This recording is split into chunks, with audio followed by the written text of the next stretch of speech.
the worst movie I've ever seen in a long time. I've never seen a Fast and Furious movie before this one. Oh, Sure won't be seeing another. What a place to jump in. Let's get in on the 10th one. I don't know what was worse, the acting, the directing, or the script. It was all car chases and explosions and fight scenes. I mean, Wait, what did you think you were going into? The guy sitting next to me was texting throughout the movie. I couldn't even get mad at him. I understood. Oh my God. I wish I had brought a book with me. Okay, yeah, I want a peaceful, relaxing area to read a book. Jeez. That was a 1-star review from IMDb.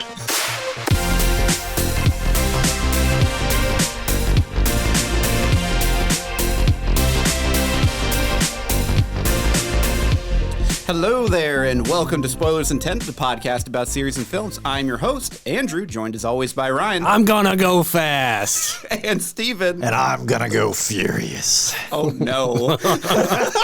We didn't even plan that. That actually worked out pretty good. All right. This week, we are discussing the latest and 10th film in the Fast and Furious franchise, Fast X, starring Vin Diesel, Michelle Rodriguez, Jason Momoa, Jason Statham, Don't stop till you get Jordana all of them. Brewster, Tyrese Gibson, Ludacris, Nathalie Emmanuel, Charlize Theron, Take a stab at it. Whatever. Yeah, John Cena, Sunk Gang, Brie Larson, Scott Eastwood, Helen Mirren, Leo Abello Perry, and Alan Richardson. Jeez. Bless you. They're just all top billing. Jeez. What? I haven't seen the movie poster. I bet it's just faces. It's just names. No, it's just names. It's just There's names? an image in there just buried under text. So, yeah, this we're talking about Fast X today. Yeah. Can you technically believe- the 11th film, because there's an offshoot Hobbs and Shaw film that isn't part It's of in the the same main universe, timeline. Yeah, though. same universe. Can you believe we have made it this far? That's like somewhere back in history, timelines split, and like Marvel characters are looking at like, well, what's that timeline? Like, that's the timeline where Fast and Furious has 10 movies. Ew. Ew. So wait, is Hobbs and Shaw not technically canon? Is it not part of the timeline? Well, it's not part of the Fast and Furious timeline. It's Okay. part of the same franchise. Because it's it's just in the called universe. Hobbs and Shaw, Yeah, not yeah. Fast. Yeah. Yeah. So Whatever. this franchise has lasted for 23 years. That's insane. That's That makes me just feel so crazy. old. Oh my gosh. The first one came out in 2000, and it really changed a lot of the car culture definitely in America. For oh sure. boy, Yeah. did it ever. And I kind of, before we talk about the film, I kind of want to go back 23 years, and then we're going to come back to now. But before that, I Good. I don't want to get stuck back there. Please don't leave me back there. So this is a 2-part discussion. Our intro topic, yes. Our intro topic is going to be a 2-part discussion of 23 years ago, Yeah. when we were all wee kids. What would be your favorite, or what would be your choice for a street racer car? Okay. And any kind of mods that would go with it. Then we fast forward to 23 years to now, 2023. And I want to know what car you would pick now that you're an international secret spy. Okay, so we're doing the same trajectory as Yes. the first Fast movie and Fast X. Yes. Okay. Now, the new one cannot have any weapons on it, so nothing that is intended to kill. Now, obviously, Like there's not a lot tank. Yeah. Yeah. There's my option. The mods that you can put on it, like the gadgets and gizmos, need to have reality adjacent technology. So that it doesn't have to be realistic because nothing in these movies is Yes. realistic, but reality adjacent. Yeah, it has to be. It has to be realistic to the sense of like I could see that concept working, but it doesn't. There's no way it would actually work that way. Right. It needs to be able to work in a movie. Yes. Okay. Yeah. Okay. This is perfect. This is all lining up perfectly for my choices. Okay, At least well, let's hear it. My second choice, at least. So going back to the year 2000, post Fast and Furious, as I entered, a little after 2000, but as I As you entered walk college. out of the theater. No. But as I entered college, right? So my longtime roommate in college, Taylor. Shout out to Taylor. Shout out Taylor. He listens. Oh, does he? Hi, Taylor. He's always bought. He always had like a Prelude. Whatever, he'd buy it, fix it up, put, buy like the base model and put like power windows in it. Back, for the kids listening now who are like, what do you mean power windows? All windows are powered. No, they weren't. You roll those. We had rotary phones, crank that baby. crank windows, and we liked it. But he would do all that kind of work and then drive it for a few years and then resell it, make money on the deal, et cetera, and then do it all over again. Well, we used to talk about getting just a total, I can't use the word on air because we have standards, but a blank box, put whatever you feel like in front of that. Okay. Of like a Nissan Altima. Okay. 4-door, just baby brown.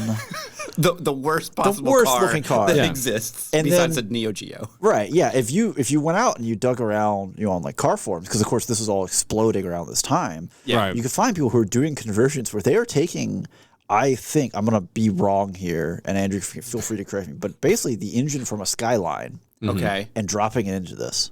I mean, so Nissan had a lot of interchangeable like inline engines that you could do. It probably wasn't a Skyline. It probably wasn't exactly. I probably have the not quite the right engine. Yeah. But it was basically an engine that is monstrously out of proportion to what this car should have stock. Now, it could be a VG, basically a 300ZX engine, which were much easier to get. Well, yeah. I'm not sure the legal... The Skyline didn't really make it over here. The Skyline never made it over that's what I'm saying, yeah. The only time you could actually import Skylines into the U.S. was 25 years after it first came out. Yeah.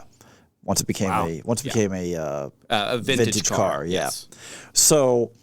basically, the plan was, you get one of these engines and drop it into this Altima, and suddenly it becomes this 4-door car that can run a quarter mile faster than a Mustang, a Z06. Yeah, like just a stock, not a high end Corvette, but a base Corvette. But it's just a 4-door coupe. It looks like trash. I mean, sleepers that is very much a thing. Well, it'd just be a ton of fun, right? I mean, it wouldn't be fun to drive daily because there'd be so much engine in this poor car. It'd probably be really loud. It would be incredibly loud. Can you imagine like how much the motor mounts would struggle with that thing? In this, because at one point we were looking at there were a lot of people out there who were taking Mazda Miatas and they were putting a Mustang V8 in it, and it was so large that the battery would have to be in the passenger footwell. It wouldn't fit in the engine compartment. Oh, my gosh! They had issues. Like people would have issues where they tune these up and they'd run them, and it would bend the frame because there was so much rotational force coming off the engine that it would just twist the frame. So much torque. Well, so that actually happens, I think, in one of the Fast and Furious films. I think it's the first one, actually. Yes. Oh, really? It happens early on. His muscle car is so powerful that it basically like it bends the frame or whatever. Yeah. Yeah. I do think that does happen. But yeah, so that was the plan way back in the day. Okay. So we'll move let's get all of our all the early cars, early versions. Yeah. So I'm gonna go with the 1997 Porsche 911 GT2. Okay. In Miami blue. Miami blue. Ooh, that's a good color. Oh, it's a great color. First Bad Boys? I don't know if that's the one from Bad Boys. I don't think not. it's. I don't. I'd have to look. It's been a long time since I've seen Bad Boys. I'd have to go back and watch that one, which not a bad movie if I remember it correctly. I like the second Bad Boys better. Okay, again, than the first. I'd have to rewatch. Yeah, it's been a while. It's been a long time. I don't think I've seen the first Bad Boys since like maybe on TNT in like the year 2000, around the time Fast and Furious came out. Yeah. Yeah, so I've always loved the Porsche 911. The 97 one, though, was like one of the faster ones they ever made, the GT2. And I think if I was going to kit it out, right, you would have the larger spoiler, right, the big competition spoiler, and you'd have like a single just fat white racing stripe right down the middle on that Miami blue. It shows that you're coming from Tennessee. It does, because why? I've never seen a 911 driving around in Tennessee. Well, no, it's just I just imagine people in Tennessee would have Mustangs that have big stripes down the center. I'm trying to think. I don't know if anybody has big stripes down the center in the Mustang. See, but there was a lot of Mustangs in Tennessee. I would give you that. That's the truth. A lot of 5.0s back in the day. A lot of that, like the the 99 Mustang, that one body style that everybody had. It just didn't look very good. Yeah, it was just like... It was like, It must have been the most affordable Mustang in the history. I have was. no... It has like a 4-cylinder engine in it. Something, because my friend Charles had one. I had like another friend that got one. Like two or three everybody people. had one in and high that school, one I swear. freaking Camaro or whatever that everybody with the big huge front end. It was like a 99 2000. I know which one. You know the one I'm talking. You know the one I'm talking. Yeah, Everybody had one of those. That era of cars, man. Yeah. Oh. What a time to be alive. So what would yours be? So mine's really easy. I actually have the car. Well, almost have the car. Here it It's is. not the exact model year. Yeah. So I technically have the 1989 300ZX Z32. It is an imported Mitsubishi? car. Nissan. Nissan? It's imported from Japan, so it's a right-hand drive car, and it's a twin turbo. However, that is not the model year that I would really want. It's just impossible to get the one that I want because they're just not old enough yet. So, because explain that a little bit. So basically, whenever you're trying to import a car that is not domestic or U.S. market, basically, it needs to, particularly from Japan, they need to be vintage. So that's the 25-year law, essentially, to import it in. Now, is that a U.S. law or a Japanese law? That's a U.S. law. That's US, yeah. Japan doesn't care. They just send it over. Oh, you want to buy my car? So I would love to have a 95.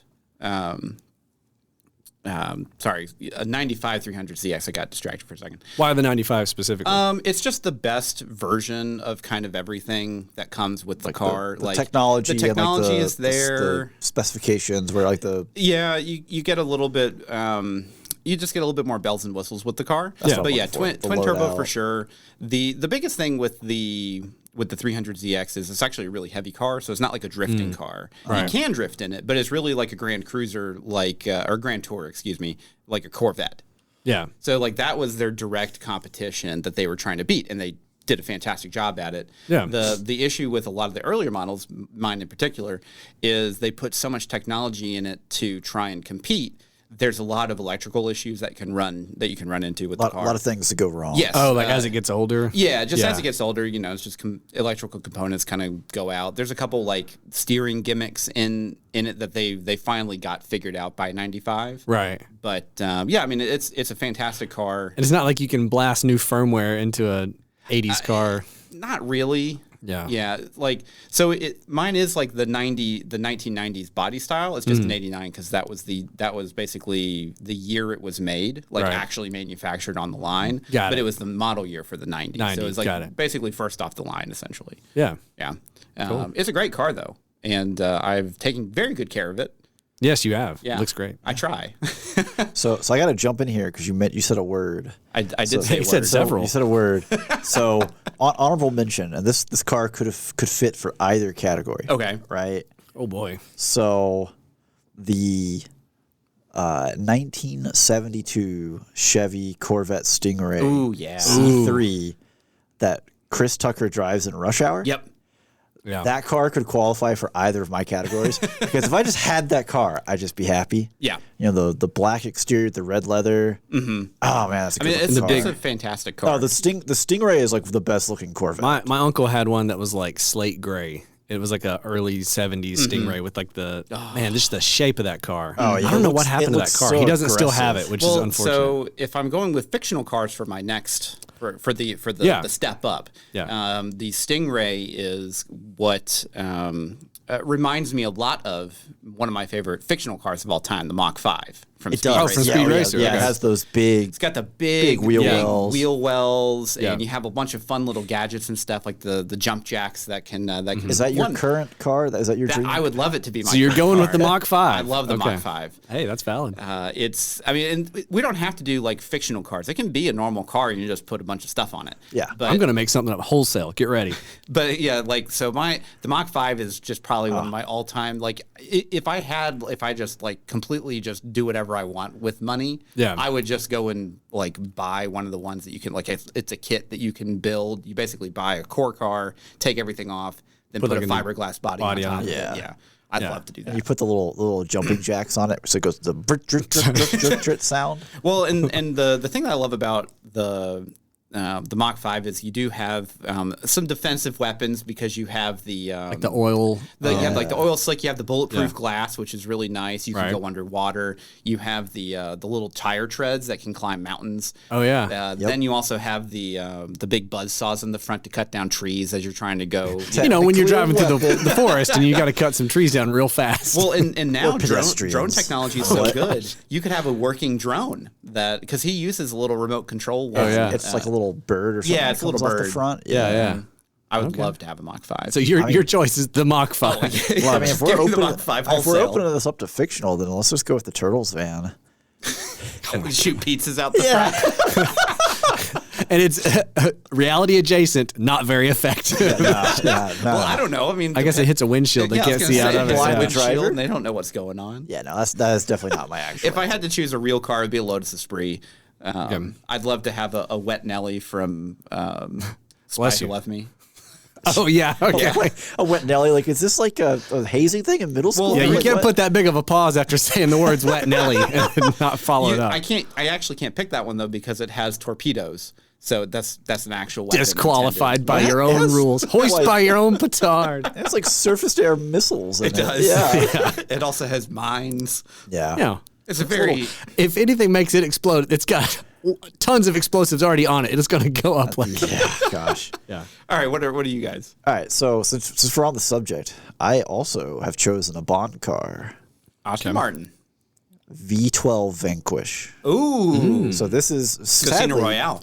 Well, so no, the version I'm thinking of is actually the more modern version, not the old version.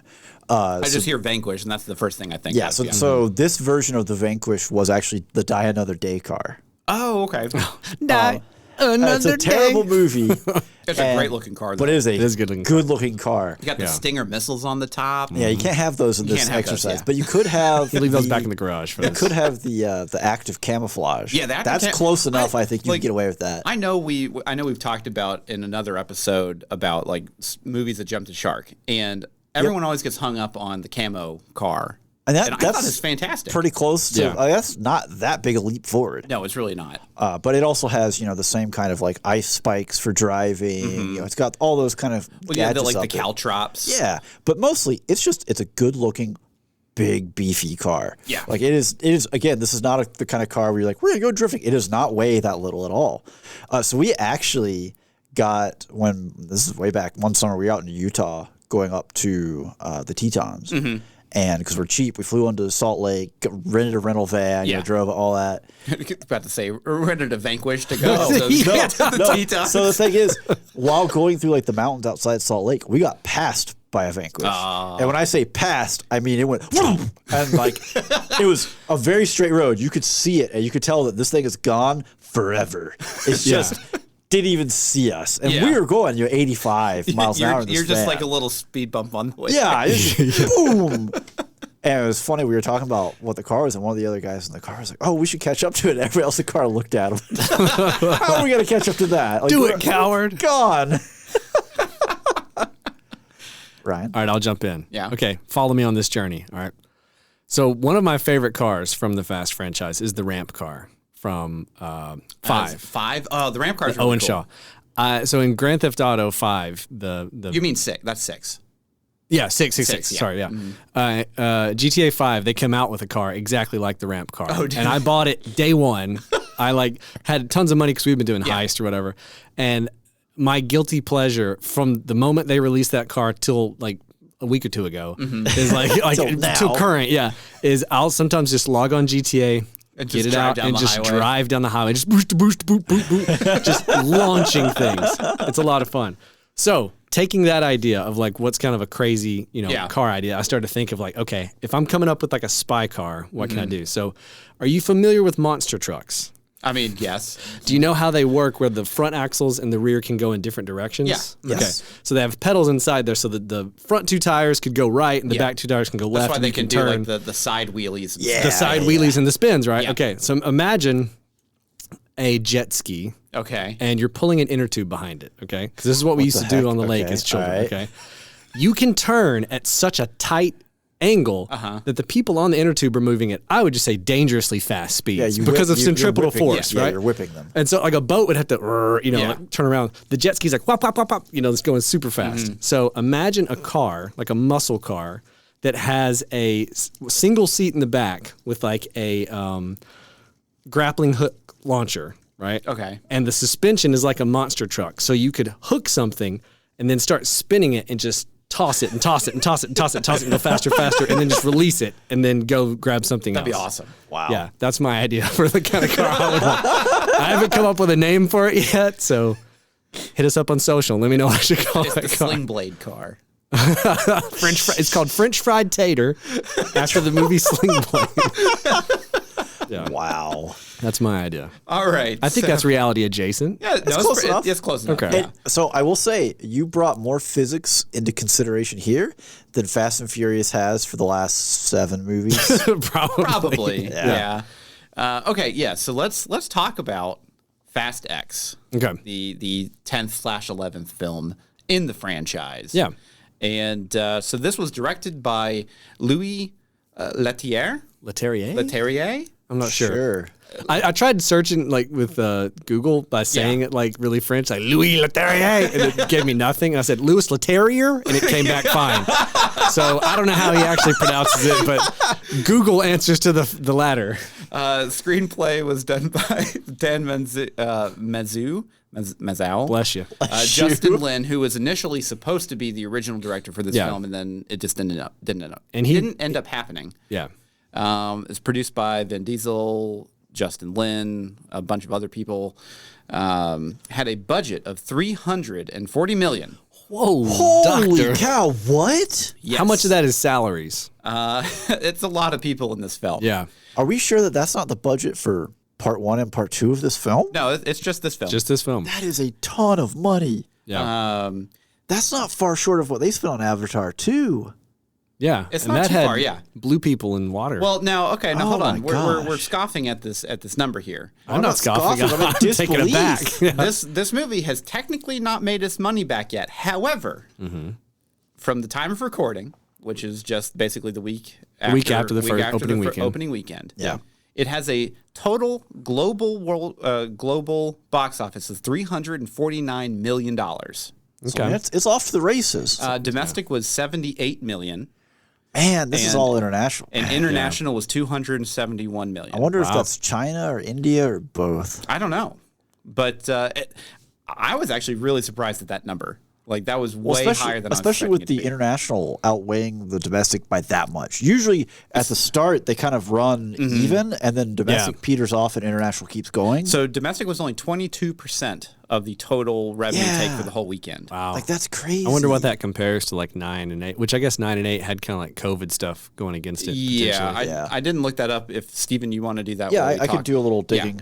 So yeah, it is honestly like way better box office than I expected it to be, because whenever you get to like the 10th film, everyone kind of is in on the joke at this point. Right, yeah. So it feels like the people that are going to go see Fast 10 have already been so invested in it that that's just what it is. But like, Unlike our 1-star review who just came in. we still have people that are just going to go see the film to go see the film. Right. And you know, here we are. We $349 million on the first weekend, which I think is fantastic. So essentially at this point they're just reducing how much cost it was for the, now granted, That doesn't count marketing. marketing is generally double the amount of the budget, so it doubles the budget. it doubles makes the budget. Right. Yeah. Yeah. So I got some numbers here. Okay. You want some real crazy stuff. So when did Fate of the Furious? When did number 8 come out? 8 came out. 2017? Yeah. 2018? Okay, so that was pre-COVID. Yeah, pre-COVID. Yeah. So Fate of the Furious grossed $226 million in the U.S. and Canada, Okay. and $1.01 billion in other territories for a worldwide total of $1.236 billion. I mean, that's not surprising. Yeah. And it only cost $250 million to make. Okay, so $100 million less than what this is. Yeah, that's why I was so blown away by the others' cost. Because like, man, that's really high. Yeah. But I mean, I guess they know they're going to make it back. I mean, this franchise has honestly been printing money, Yeah. which is kind of crazy. That's why they've made 10 of them. Yeah. So Fast 9, or F9 apparently, the Fast Saga, is a 2021 film, right? So that is firmly within COVID realm. Definitely got hurt by it. Yeah. So the estimated budget was 200 to 225 million. Okay. I can find worldwide. I haven't been able to find North America, but the worldwide box office was still 726 million. Yeah. I mean, that's still really Still good. pretty good for considering. being 2021. Like still Right. pretty peak COVID. I mean, clearly the franchise still puts people in seats. I would Yeah. tell you that it has legs, but really it has wheels. It does. There it is. And Nailed it. at this point, the franchise is just its own thing. If you have never seen any other Fast and Furious film besides the first one, it's a completely different beast than what it was. It has what it is. evolved. Yeah, it's evolved quite a bit. And basically, the first, I'll say, like 4 films are actually all pretty based in general reality. I feel like, usually with like the first 2, there's like a couple of stunts that are like They little push ridiculous. Yeah. physics a little bit, but not to an unreasonable. not amount. And then the 4th one, I feel like when they were doing the heist is when they started Kind of edging, Yeah. and then the 5, 6, and 7. Yeah. Which are my favorite 3, I think. The 5, 6, and 7 are the ones where they were like, okay, physics are off the table. Send physics out of the room for a little bit. We're gonna have fun. So I mean, Fast. you're saying 8 and 9 weren't like that? No. Yeah, to be clear, after that, it's all Okay, like from 5 on. Yeah. So 5 I think is probably the best one in the franchise. Yeah, I think so. But just like wholesale, I think it's just actually just a great action film. Yeah. And one I'd like to actually probably review at some point just because it's fun. But And now, as someone who has not seen these films in quite some time, Yeah. 5 is the one that is most closely related to 10. yes, Right? That's Train heist. Everything references back. no, safe heist. Vault Safe heist. heist. Vault That's heist. Yeah. You just watched this movie like. I know. But But when is the train? Is that the 6th one? I don't know. I thought the train was the 4th one. No. You know what? The It's train's a- definitely not the fourth. not the I'm fourth. gonna look anyways. it up. I'm gonna look it up. We're getting in the weeds here. Okay, yeah. so let's talk about Fast X, the one that we're actually reviewing. Yeah. And let's. I'm curious to hear your thoughts on it because I know Steven didn't watch 8 and 9 going into this. I watched 8 and 9 going into this because I hadn't watched seen them, yet. yeah. And because pretty much we did a The train heist is Fast 5. Take it back right now on air. I take it back. Got him. Ow!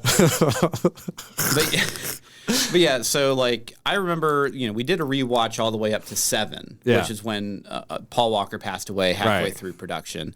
And after that, I was like, I think I don't need to watch any more of these I was the same way. Yeah. because he was the main character, and I don't think Vin Diesel can really hold up the franchise by himself as the main character because he needs someone else To play off of. Yeah. and he just doesn't have he doesn't have that in 8 and 9. Yeah. And I think that they may have figured out a formula in 10, but I want to hear your thoughts. Okay. I enjoyed 10 as far as like, again, I know what I'm getting into at this point. I'm going into a Fast and the Furious movie. I've seen 8 and 9. I know things are, a little bit off the rails, right? Yeah. And this isn't to say that like 5, 6, and 7 were like grounded or anything. No, not at all. Right? Like to be clear, but like the way my mind kind of separates it is like 5, 6, 7 were like when they really figured out, okay, this is our stride. We're going to do like weird, action that's going to be like physics breaking, but it's going to look really good. Yeah. It's going to be a lot of fun. These movies, you don't have to think a lot. This is just it's like professional wrestling. It's like that kind of stuff. A monster truck rally, but I'd say they're better than that. Yeah. I don't want to be too reductive about them, but they know what they are and they're a lot of fun. Yeah, right? absolutely. And then 8, 9, and now 10 to me are like, it feels like they are just the fun now. Like the story has gotten kind of so complex and so And very convoluted. There are Convoluted. so many threads running. Right. By that Well, point. it's very much a telenovel at this point. It is. Or telenovela. telenovela. Yeah. Well, and then like there's a lot of stuff, especially in 10, where like I enjoyed the movie in that like when I came out of it, I wasn't like, oh, I can't believe I sat through that. I had fun. It was action. You know, fine. Yeah. The plot was all over the place though in this one for me, and it was Man, there are so many pieces stretching back, across at this point 5 movies of Right. references, just for all because they keep going from like character to character, right? Yeah. where no one's really in the same room together. And Right. so every time they they jump to a different person, and then it's like, well, we're getting a flashback about this person, and now we're having this person's piece, and then we're Right. going to go to that person, and we're going to have a flashback about that person. It's like, guys, we got to find a way to get people together here. Yeah, This and that's storytelling is real choppy. it does make it feel kind of choppy. So for me, So I have a thought about that. Don't go away from it, but I'm gonna let you. Okay. I'm gonna let you finish. yeah, my final thoughts are I had fun. The action was good. Mm-hmm. The story's kind of all over the place. And there are definitely, because of the number of flashbacks and jumping around, there are some kind of like parts that drag a little bit, where it's like, I'm just ready for the next action scene because that's what I'm here for at this point. I do think that Jason Momoa is fantastic, and he was great. He was like part of the funnest part for me because it was almost like he got different direction than everybody else in the movie. He thought he was making a totally different Right. movie. that made it extremely. They kept him separate from everybody else. Like, okay, so for this scene, Vin Diesel's going to be over here laughing, so these are your lines. You're going to say it like this. He's like, oh, yeah, this could be awesome. He's like watching the premiere like, what the heck? It was like Louis Leterrier, or however you say his name, was like, okay, listen, you're a cross between everyone's weird, eccentric aunt and Jack Nicholson's the Joker. Have fun.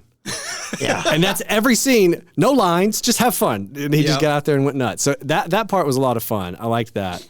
But yeah, I think at the end of the day, it was just like, for me, the Fast franchise feels like it has passed its prime. Like every movie past 7 has had that kind of feeling of like, we're missing Paul Walker, right? Yeah. Like, It feels like we are extending, like we're over the cliff edge, and now we're building out. Yeah. And you can feel the leverage of that tilting you further and further. Right. Well, and that's the big thing. Whenever you lose a star like Paul Walker, who's just already a stand-up guy just in real life, and then he was like, it's one of those things where like the films were already ridiculous before he passed away, but he kept it in some level of like grounded because he was the main character. You actually were attached to him emotionally because Vin Diesel's character Dom, like he was never the main character.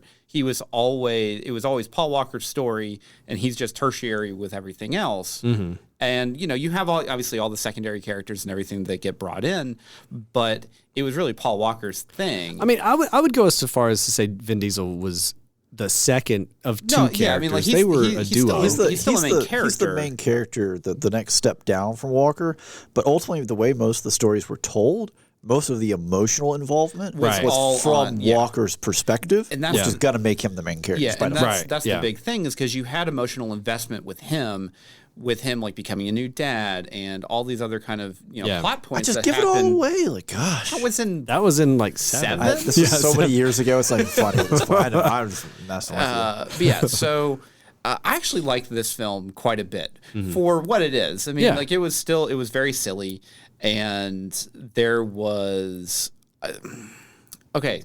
I did not like 8, and I did not like 9 at all. So I think that they are worse, are just as bad as number 4 was, which is I guess considered the worst one. If I were ranking them, I would have 8 and 9 either slightly above 4 or like it's been a long time since I've seen 4, so I'd kind of like to want to rewatch it. But like for me, I thought the story of 8 I could like get behind a little more than the story of 9, but the action of 9 I thought was a little better than the action in 8. The action of 9 was I actually did like because they have like the electromagnetic cars and stuff. And it's totally ridiculous, but they do some really fun stuff with them.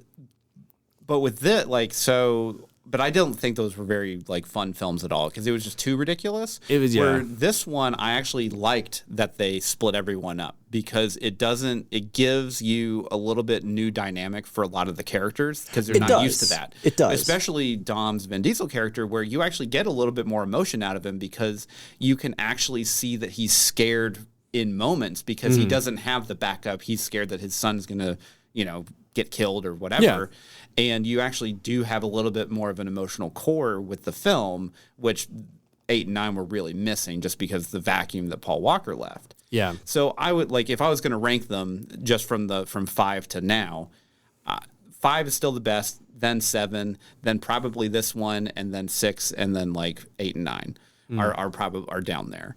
And I thought the action was quite a lot of fun. There was some really good chase scenes, especially at the beginning of the film. Yeah, that was really, really fun. It was still ridiculous, but it was a little bit more grounded than some of the stuff that happens later on in the film. Right. Yeah. And but I definitely agree that Jason Momoa was the absolute standout for the film. All right, so I love John Cena as well. He did great. Full stop. I'm going to stop you right there because I know. Going back to Dune, when we were doing stuff for Dune's review, right? Yeah. People complained about Momoa that he was in that film because he was just, it's just Jason Momoa on film, blah, blah, blah, blah, blah. But let me tell you, if this is the version of Momoa we get on film from Fast 10, just give me that. Just over Yeah. and over. You mean for Dune 2? Yeah, well, that's not how it's gonna work for Dune. Okay. But well, I just mean like in general, because people were kind of, they had kind of like, Jason Momoa like burnout almost, right? With like Aquaman, Dune, a couple other things, Game of Thrones, but a couple other things that come out he's been in, and people were kind of like, yeah, I think I'm over this character, this person, and because he kind of tends to be the same guy on screen over and over. Yeah. So for this felt kind of different. Mm-hmm. Well, one, because he's the villain. Yeah. This isn't something you typically see for him. And two, because he just killed it, right? Yeah. Every time he is on screen, he just demanded all the attention. He was a fun villain to watch. Yeah. He was. Yeah. And I think that's one of the big things with like other action franchises too. But if you have a good villain, that is really what elevates so much better. It's just what elevates the film. Like that's why I think 5 is really good. You have you have one antagonist, and then you have the villain, because you have The Rock, who's the antagonist, and then you have like basically the secondary guys hunting them down. And you have like this really good dichotomy with that. And whenever you run into films that just don't really have a compelling one, I'll say like Charlize Theron in 8 and I guess kind of 9. She's just not very interesting. Because she's just good at everything. There's no reason why she has any kind of weaknesses or anything like that. Where like, at least with Jason Momoa's character Dante, you kind of understand that like he's completely unhinged and he's doing his own thing, but like he clearly doesn't like, I don't know, he feels a little bit more mortal because he's so crazy that he can make a mistake. Right. Yeah. Which I mean, he is essentially this universe's version of the Joker in a lot of ways. I will say, not to get too deep into plot points pre-spoiler wall, but it is a little contrived where he does kind of have a plan for everything going on, even though he's being kind of wacky and crazy. Like he's kind of like a stage magician, right? Where he's, pay attention to me, don't see what's behind the curtain, kind of thing. But it's almost a little too well planned at times. There's not really a whole lot of like improvisation that he has to do to like connect his plan. It does together. feel like, okay, we solved that. Oh, did you? No, click. Did you? Here's the secret. I had a plan for this too. This is where I wanted you to to be. Yeah, a little bit of that going on, which got like, you could do it once, cool. You do it twice, okay. You do it 3 times, like, guys, calm down and get over the gimmick. Something I would like to get out before we cross the spoiler wall to everybody who hasn't watched the movie yet. I did not expect the ending to be quite as cliffhangery as it was. Oh, no, not at all. It's a heck of a cliffhanger. I thought we were going to get quite a bit of closure, and then the next movie would pick up with some loose ends or something. Yeah. We stop. It feels like halfway through the story of what they had planned almost. Like, I was looking at my watch going like, how are they going to wrap all this up in the next in like 5 minutes? I've been in here for over 2 hours. There's no way. And then it ends and you're like, we're just not going to wrap anything up. But having said that, like we've complained here in some other reviews about like for Marvel where they have a really fantastic villain, we only get him for one movie. Sure, yeah. Well, we're gushing about Jason Momoa's villain Dante. Yeah. I'm down to see more. I wasn't hoping they got rid of him. I just was expecting more of another film with him. It didn't even feel like a chapter end almost. Oh no, it just ended. Well, but I like that though. I want there to be this massive like cliffhanger because I think that is what these films kind of need. Right. And I think that's another reason why I like this one, because they do split up the crew and everyone has their own, it's like multifaceted pieces of action all happening at different places.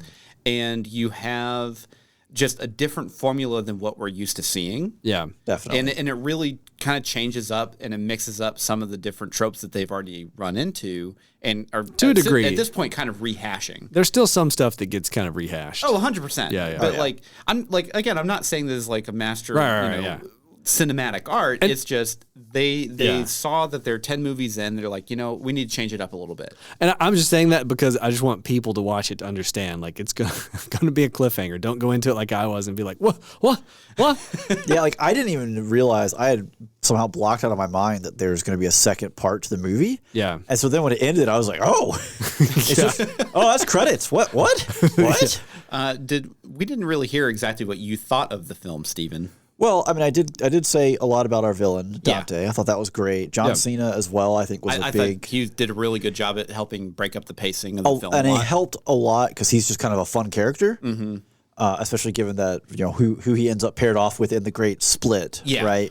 It was a bit of a tonal shift from his character in 9. Well, 100%. Yeah, But, like, I have I'll take other thoughts with whenever we get to plot. We'll get to plot. Yeah. But I'm here for this version of him. Right. Yeah. Ultimately, like it was much more fun. You didn't miss a whole lot from 9. Yeah. Yeah, I never got around to watching 8 and 9. I just listened to Andrew complain about it, so I was like, "Well, I wasn't really complaining. I was mostly just laughing at the fact that they like turned a car into Tarzan, and then they went out to space. They went to space, yeah. And then they had a submarine that we think got blown up, but then apparently it doesn't. I don't know. Who knows? There's all kinds of things. Yeah. But so ultimately, I mean, I enjoyed it. I had fun, right? Yeah. I knew what I was going to have going into this. I knew what I was going to get out of Fast and Furious at this point in the franchise, right? I think I got more than I expected to get just because we had such a good villain.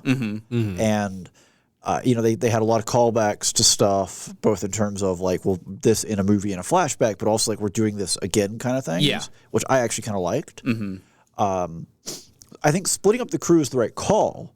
Right, because we've seen in prior iterations when everyone's together and everything clicks, they're a little too powerful. It's just too much plot armor in one room, and it's like the Avengers all getting together. They only get to fight. But that's the good thing with the Avengers films is most of the time they only get to fight one scene together, and then they have to get split up because of other reasons. Where a lot of the franchise or the Fast franchise films, like once the team's together, they're just all there. They're there, and you just can't they have so much plot armor. There's nothing you can do about it. Right. So from that perspective, I did think that's the right call. Yeah. I just think ultimately at this point you have such a big cast that it's so split up, and then you also once you start dropping flashback stuff in there, it got a little choppy. A lot, yeah. And I wasn't really like Ryan saying he was looking at his watch like, wow, we've been here too. How are they going to wrap this up? I actually was sitting there going, I'm not sure how long I've been. I didn't want to look at my watch, but I was like, I'm not sure how deep we really are into this film because I've been moved around so much, both place to place and also group to group. Yeah. But I wasn't 100% sure. And then it just ended. I was like, oh.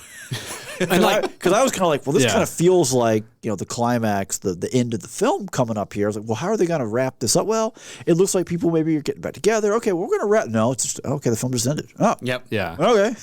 Yeah, but I mean, I did like that it ended on a really big cliffhanger. It's kind of spicy, It is, it's different. I was like, are they about to have a 20-minute after credit scene that what are they about to do here? Okay. So before we move on into the spoiler wall ad break shill section of the podcast, would you rewatch this film and would you recommend it? So I think I would rewatch it if I were doing like another watch through of all the Fast movies or my favorite ones rather. Yeah. I would definitely rewatch it. It was not unenjoyable enough for me not to sit through it again. I just think there's some pacing issues here and there and others. Yeah. Again, it's Fast 10. You should know by going in now if you're going to like this movie or not. Would I recommend it? Yes.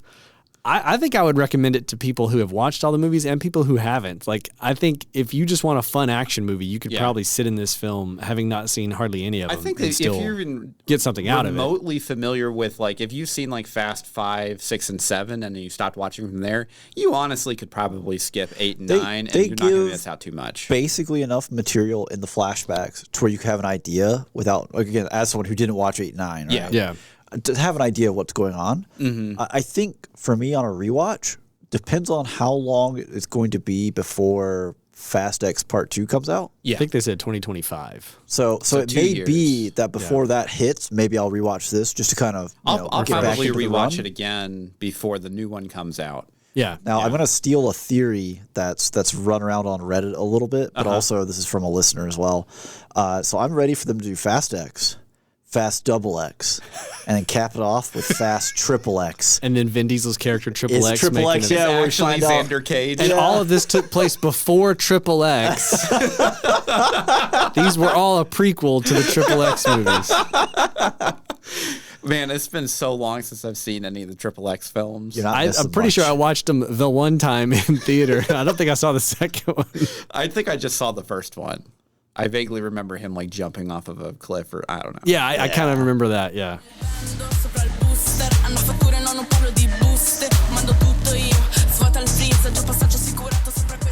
So we've been talking about a franchise that defies God and gravity. And if you want to check out another franchise that defies God and the reasonableness of the amount of content you can have on one web page, and I got a place for you. Oh my gosh. SpoilersIntendedPodcast.com. You can go there and check out all of our previous episodes, along with links to things like our Discord, Patreon, etc.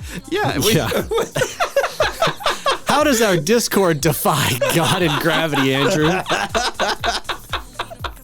Well, we have a channel where you can talk about what food you're eating. Yeah, that'll do it every time. That's right. Suck on that, God. Well, we also have a channel you can listen to music on, like you're listening to right now. And, We're going to have a channel for people to repent here in a minute if we keep on. Just a confessional. Yeah.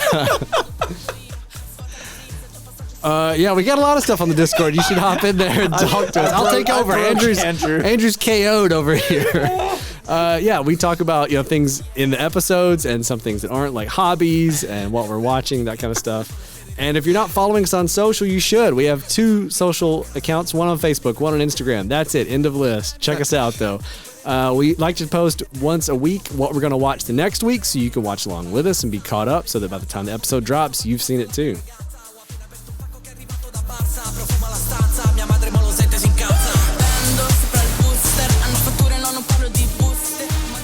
And we are back from the spoiler wall.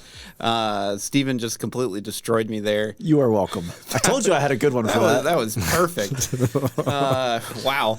Okay, so there's only 3 pieces of trivia that I could really find for this. So it's a recent release. It's hard to get stuff. It is. It is, yeah. I'm going to leave one of them for whenever we're talking about some spectacle. However, the word family is said 56 times in this film. Oh, well, I believe it. I thought you were going to say 70-something, honestly. Yeah, and there's a moment in the film whenever John Cena's character is on a plane, and whenever Jacob tells little Brian that he has friends in high places, that was likely a nod to the late Paul Walker. His daughter Meadow Walker was the flight attendant who assisted them on their mission. I knew she had a cameo, Yeah. and I saw her do an interview or something, but I did not recognize her in the movie. Yeah, I didn't because I didn't realize who that was. That was really well done. Yeah. then. Yeah. Yeah, so she was just the flight attendant that helped, and then I got one more whenever we get into spectacle, which is pretty much right now. All right, let's So hear it. let's get into spectacle. Let's go. So, whenever we go to these films, we go for the action. We go for the Cars, guns, explosions, and Yeah. where's the physics? and fist fights, which is the one that I'm going to bring up. Oh, okay. So the fight with Michelle Rodriguez and Charlize Theron inside of the black site in Antarctica, it was filmed without a director. What? Okay. How's that work? So basically, Justin Lin was slated to direct, and then something happened and he had to leave. Yeah. In the week because they were still filming while this was happening, in the week that he was gone, and before they got Louis. So he directed part of the movie. Yes. Leaves. Mm-hmm. And then Lewis or Louis comes in. Lewis. But in that week, they had to film that scene. So the second unit director was just I got it? No, they just didn't have a director. Okay. And they so basically Michelle Rodriguez and Charlize just did it themselves. Wow. And just directed the whole And their fight. stunt women, I'm sure, did it themselves too. Yeah, well, and that's kind of the big thing here is I know that both of them, especially Charlize, she loves to do her own stunts. So I saw an interview, and I don't know how much of this movie specifically she was talking about it, but Michelle Rodriguez was complaining about that she's jealous that Tom Cruise gets to do all of his stunts because nowadays she's with a lot of our stuff because of insurance, they have the fight happens and then I get to come in I just landed on somebody. Yeah. And so motorcycles, she's I get to act like I'm going to get on it and then the stunt woman drives it and then I get off of it. Yep. That's... And that is especially with I'll say a lot of older movie stars, unless your name is Tom Cruise, you pretty much all get forced into just because of insurance reasons having your own stunt people or whatever, just because it's expensive and if you get hurt or huge shout out to the stunt woman that let Charlize Theron stunt woman smack her head up against the side of that metal door at right in the middle of the fight, which just boom. My wife was like, "She's dead."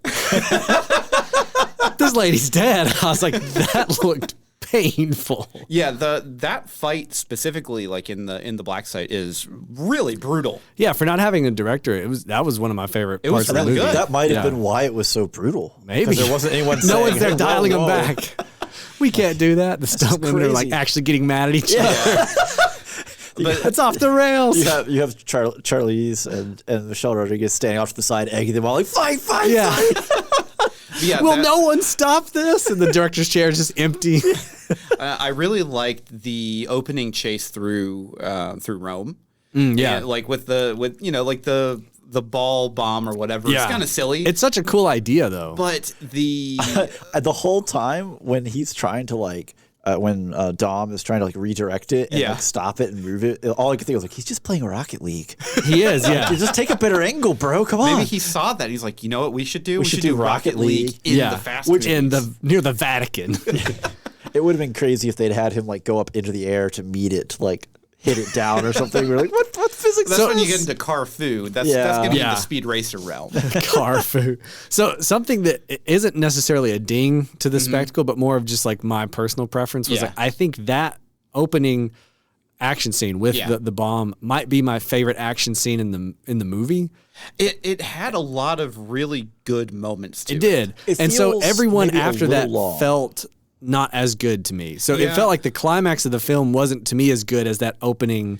Oh, I agree because I was really excited whenever Jacob and little Brian got into the cannon car, and I was like, "Oh, here we go. We're about to have we're some gonna have fun." We're gonna Yeah. have some and Mad then he Max gets to stuff. shoot once, and then it jams. It's like, no. Yeah, I that thought felt- that scene was gonna be more. Yeah, I was really excited for that. Yeah. So But- this is spectacle adjacent, but Yeah. I don't know if y'all noticed this, and I'm curious if y'all saw this, or if you've seen the movie. I want to hear from you. Yeah. The label cue where it tells you that we're in Antarctica. They misspelled Antarctica. Did they? I'm No. almost positive they forgot the C No, because I saw it and I was like, it didn't catch to me. like it because it's only up there for half a second, and I was like, they misspelled that, but I can't find where anyone Which says C? anything about it. The last one, Antarctica. The Antarctica. or the No, tick? the first, the Arc. Ant First Arc, one. That Yeah. C, the C before the T. No, there's no way. I'm pretty sure they called it Antarctica, and they left out that. No, there's no way. Google it real quick. I've been It's got to be Googling it. on I there. can't find- You I can't can't find find it. it, Then it's yeah. in there. You're out of It's control. got to be in there. I think you can't read. You had a smudge on your glasses that you didn't see. You had a C-shaped smudge on your glasses that made you not see it. So I did like the. Obviously, we talked about the fight with Letty and Cypher. Yeah. I actually liked the street race that they had. Oh yeah, that was. I pretty thought that good. was actually quite good, despite the silliness of him like wrecking someone on purpose to where they scrape the bomb off the bottom. Off the bottom. It was kind of silly. What's but- crazy to me? Did you ever see the Transporter series? Like, No. Yes. So the Transporter came out. Jason Statham's in it, and Mm-hmm. then the Transporter 2 came out. And the first one was, if I remember right, this has been a long time, somewhat grounded. Like it felt like a movie about a dude that Mm-hmm. Yeah. was a getaway driver and could also do martial arts, Mm-hmm. right? The second one, they had a scene where he like jumps a car off a ramp, does a 360 in midair, and a hook like pulls a bomb off the bottom of it, lands and keeps going, and it blows up. And I was like, they've gone too far. Now I want to go back and rewatch it, having seen Fast X, to be like, am I desensitized to it to where now I'll be like, oh yeah, this tracks. Yeah. I think the one major action set piece that I didn't really like outside of the finale, which we'll get to probably here in a second, Yeah. was the fight inside of Jason's, I can't remember, Shaw's like kind of hideout or whatever. Oh, yeah. With Yeah. all of just like the generic The agent. agency agent. Yeah. Yeah. And they just keep kind of flooding it. I did like Yeah. the dynamic of like the dude was in the punching bag, and Yeah, they're that like, was who is that? So weird. That's Yeah. Bogdan from from Mission Impossible Ghost Protocol. 4. Yeah, Ghost Protocol. Yeah. And they played that at the end of 9. That was like the post-credit Yeah. stinger, Steven. It was just like him punching this dude. You realize there's a guy in the bag, and then Yeah. the door opens. And you I don't know who it assume is. that's what it was, but at the same time, like no one like really made a comment on it, and like even the main cast character was kind of like, what the heck was that? I was Yeah. like, oh, okay. I thought that dude was going Nobody to do knows. something. I thought Yeah. there was a point to it. It was just kind of like a goof, and I was like, oh, okay. Yeah. What else? I'm trying to think of some other, because okay, the film is shot fine. That's fine. You know, there's no huge. I think the CGI holds up pretty well. There's a lot of CGI. There is. And I didn't see anything that was really like, whoa. Except for the whenever he's driving down the dam. Well, okay, but at that point, we're so far out of the realm of reality that it was just whatever. Now, but that's the thing, though. I could actually see someone trying to drive down a dam like that. That's not how physics works. No, it's not how physics work, but I could see someone trying. Oh, definitely. And they're just going to fall. It looks like a good angle. But that specifically just didn't look very good to me. It was a bit much. Well, especially as we have the fire racing down. Yeah. Which is whatever. Again, at that point, some part of me wants to complain, but it's like we're so far past physics. For me, physics glanced at this movie and then just kept walking. I'm trying to think of some other my favorite action snes. I mean, because the fight in the black site was great. The rumble in the black site was great. That was really good. The one on the bridge with now that also felt very Ghost Protocol, not Ghost Protocol, but MI3. MI3. Yeah, the one on the bridge, the same bridge from 5, where the showdown with. That was good. Yeah, that was really good. Where he uses the car door as a Captain America shield. That for was a minute. bit. It's one of those things where it's like that's not how car doors are. You know, he probably pulled that off of one of his cars. It probably is armor. It's like, you have to go with it. I'm trying to think of spectacle, anything specific. I'm trying to think if there's any camera shots that really stood out to me. They're really. I don't recall anything that just jumped out. No, but I will say that the especially the Rome with the bomb, the way that the the drones they used and the sliding camera. Drone technology has really it's gone so far. So much. A lot of those shots looked really good. So the chase scenes, they've got it in this movie. Yeah. Yeah. All right, so let's move on to performance. Yeah. I think we ran out of spectacle there. It is a whole spectacle. That's just all it is. So I'll just go ahead and pick my favorite character, John Cena. I think he did a fantastic job. Okay. He was a lot of fun. Yes. And the big problem is, and this is just plot adjacent at this point, is his character in this one, especially their trust in him, is so unfounded from what he did. Right, in 9. Now, granted, it has been a substantial number of years since 9 happened because little Brian was still very, very young. And he's like 10 now or something. Yeah, now he's old enough to where he can at least. Something. Yeah, so it's been a while. So hypothetically, he's been hanging out with them and coming to barbecues. Well, that's what Ames having says, some Coronas. Right? You show up, you have barbecue, you have a beer, and now you're his brother. It just corrupts anybody with barbecue and beer. I mean, to be fair, that's a pretty good way to corrupt someone. I was going to say, y'all know where one's going on. I could be corrupted. Sling some barbecue and beer at me. You might be able to convince me to join your side. Singing my song there. Dark Side doesn't have cookies; it has barbecue and beer. But I really did. I really did like his just general dynamic with little Brian, which was really fun. Yeah, that was good. He good. had a lot of just good little zippy one-liners and it was very self-referential. I think. It was very meta for inside of their universe. It was, yeah. I think my only critique of his performance was just it felt kind of like he was just playing John Cena to a degree. For sure. But I love the dynamic with him and Little B. Yeah. My main disappointment there was that when they went to the gas station to get their clothes and stuff, it should have been a Buc-ee's. It should have been a Buc-ee's. How are we gonna get shirts? They just come out with beaver shirts. It's perfect. This is such good branding. I'm just mad they didn't play that one 90s song, Work, dun, dun, dun, dun, while they did a fashion show coming out with gas station shirts with each other. I was like, where is that on the cutting room floor? On the cutting room floor. Is that in the director's cut that's coming out in a year? Obviously, we talked about Jason Momoa. Yeah. Let's mention it again phenomenal. here. It's like he shopped at Ann Taylor and came out there and was like, I got this character. The bit. I just drank a Red Bull. I'm ready. And then just ripped the bit where he is weekend at Bernie's with the two nerds. Oh my and gosh. He's got the little star buns in his hair. He's painting nails. He's painting these corpses. This dude is actually just toenails. a psychopath. Yeah. Oh my God. And that's it reminded me of Jack Nicholson's Joker from the 89 Batman, where he's got the dead guys in the boardroom and he's having the fake, conversation with him. I was like, oh man. Yeah, but he did such a good job, and it was such a good change of pace than what I'll say the doom and gloom Cypher was in 8 and 9. Right. And you then you have Owen and his brother, other Shaw, Robert Shaw. I don't know. Owen Shaw and Deckard Shaw. Deckard Shaw. Yeah. They because they're just bad guys, and then of course they get a redemption. Everyone gets a redemption Everyone in gets this a redemption. in this It's story. Yeah. absolutely What ridiculous. if everybody is Vegeta? Right. That's what it feels like. Yes. Yeah, I did like Michelle Rodriguez in this. I kind of always really like her though. She's just a fun. She's just good, actress. Yeah, and she does. Over the years she's gotten typecasted into just being the tough. But Female. So Yeah. it's one of those things though. Like is she typecast? Yes. But She gets consistent work. Good Boy, for you her. get a lot of work. I hope you're getting paid because you're good at it. And she always does good. Yeah, that's the Yeah. thing. Like she is kind of typecast. There's but she no does movie really where well. I'm like, oh, the tough character for this movie is Michelle Rodriguez. Right. There's no moment when that happens. So this was the first film that I've seen Alan Ritchson in. And that's the big Jack that's dude, right? I thought that he was a wrestler. I had to look him up. This is And he's Ames just a in the- dude. Yeah. This is Ames. That dude's yoked. Yeah. Good Lord.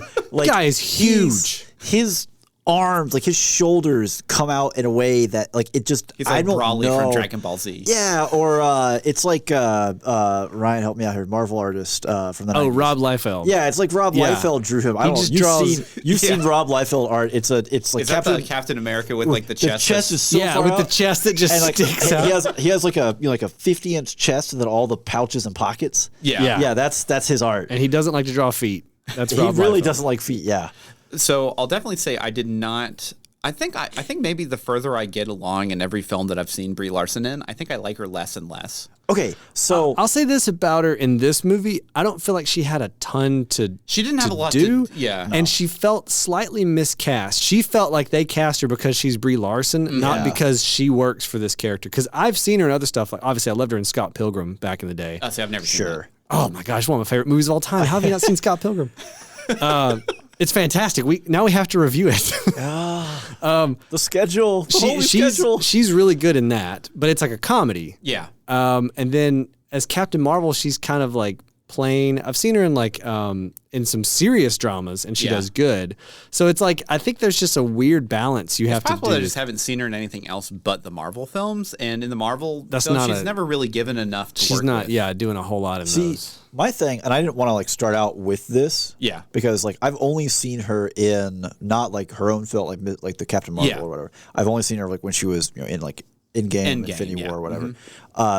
So it was just kind of like, yeah, okay, she's there, sure. And at the start of this movie, when she has her first confrontation, or whatever, I didn't recognize who she was, and like my wife and I are both like, man, I don't know who this is, but woof, this is rough. Oh, that whole Like- scene with her and Ames just didn't make any sense at all. Yeah. Like it was not good, and we were like, that's what a plot is? thing. It is, But yeah. also like Ames was doing okay in terms of like holding up his end. Yeah. Her end was just like like he was just talking to a wall. I wonder if this was also the same week there was no director.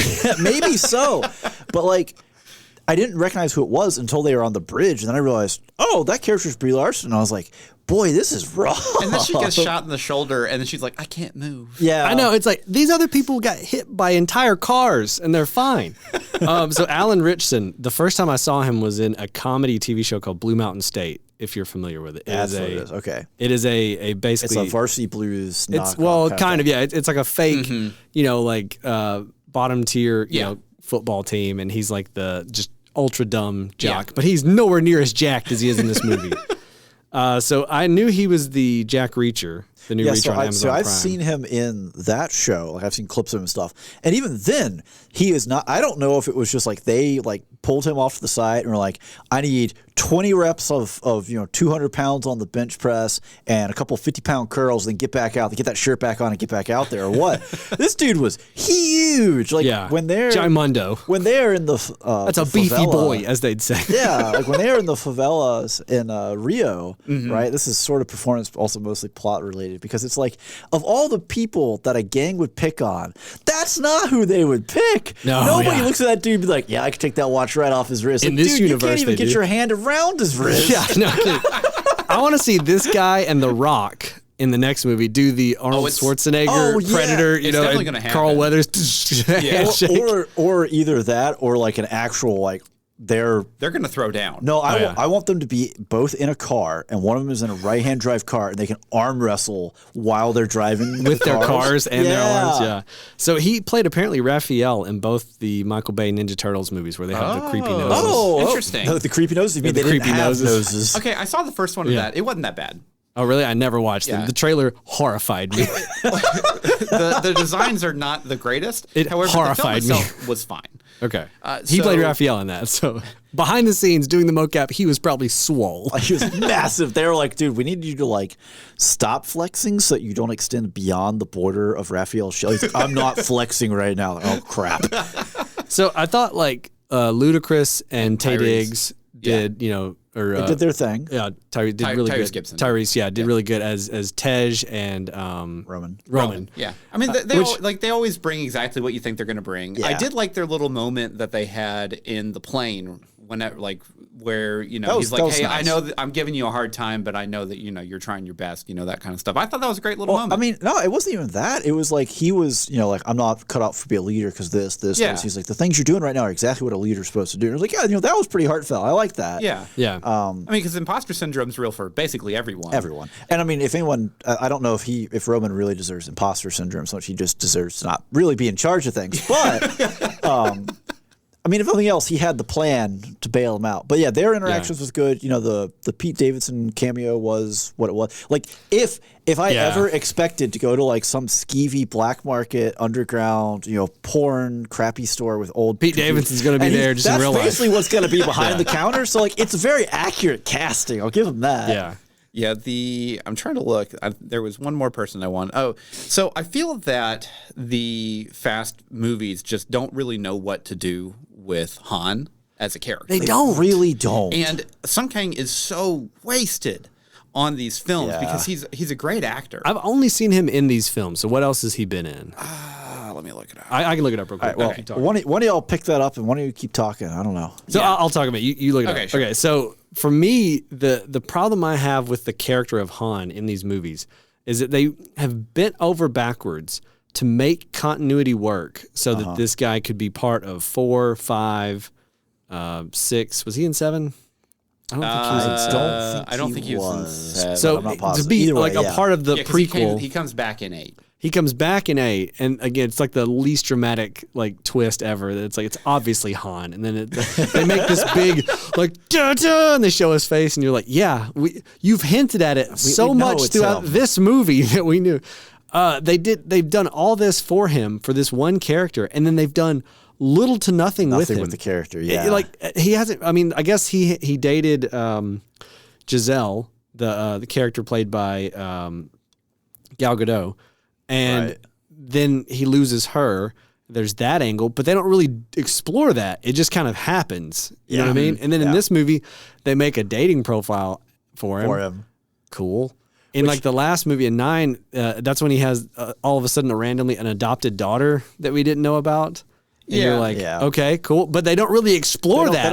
They don't go down any of these avenues. I just don't think they don't know what he's supposed to do. Right, yeah. Well, he's just kind of the I don't want to call him the straight man, but he is basically kind of the straight man to that group, right? Yeah. For this movie, where they're all kind of all over the place, and he's just kind of there. Yeah, eating his snacks. And then obviously it goes downhill from there. But Yeah.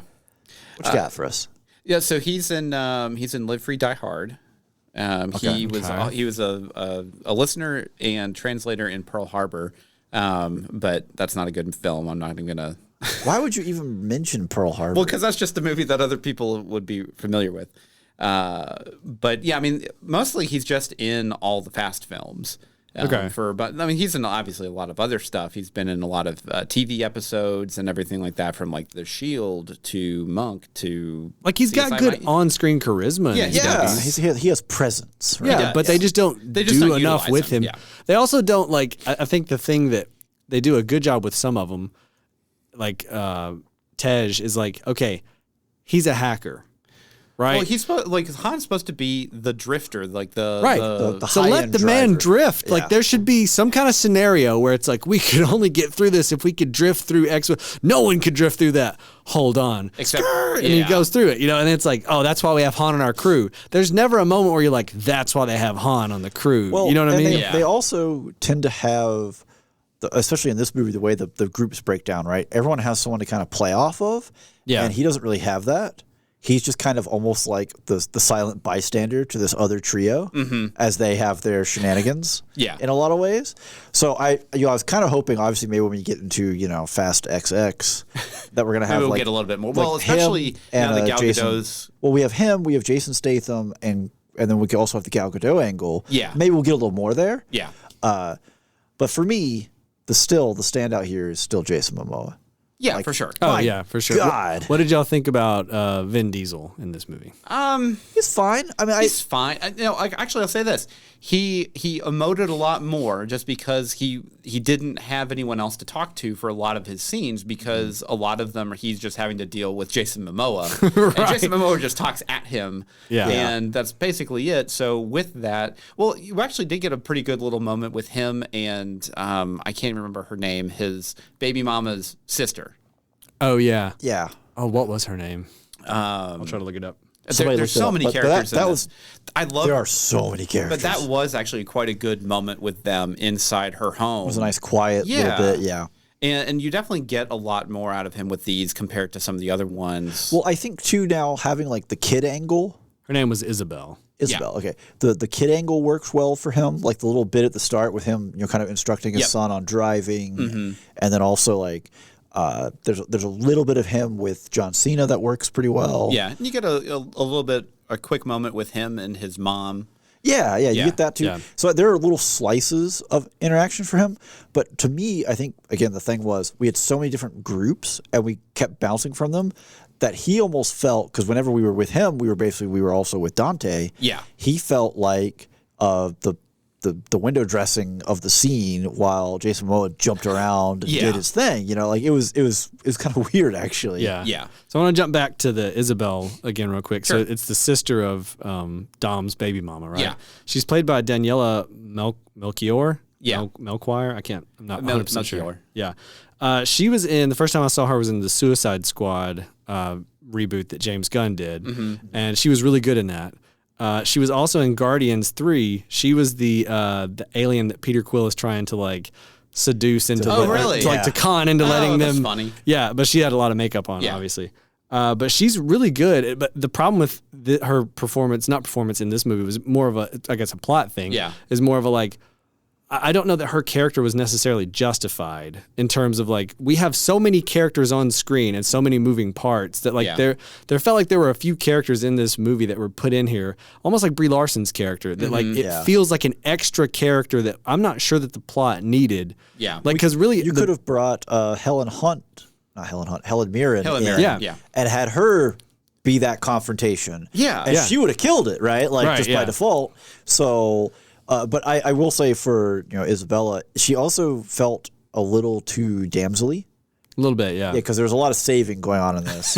Yeah. It's a very quick succession. Really, like boom, boom, boom. Yeah, like bang, bang, bang. As opposed to her getting kind of show off her own skills, which for the most part, most everyone else in the group doesn't ever have that issue, right? They're always out doing their own thing. So I think that too also made the character feel a little awkward. Yeah. Yeah. But I mean, for the most, like there was no other than that, like that initial confrontation between Ames and Brie Larson. and Brie Larson's character, Mrs. Tess. Yes, daughter nobody, whatever. There were no moments when I was like, ooh. Yeah. Okay, so let's move on to the score. Yeah. And I actually liked a lot of the pop music that they put in here. Yeah. For it, I thought it was actually pretty solid. I think I liked about 50% of it, I'd Yeah, say. not every single one's gonna hit. Yeah.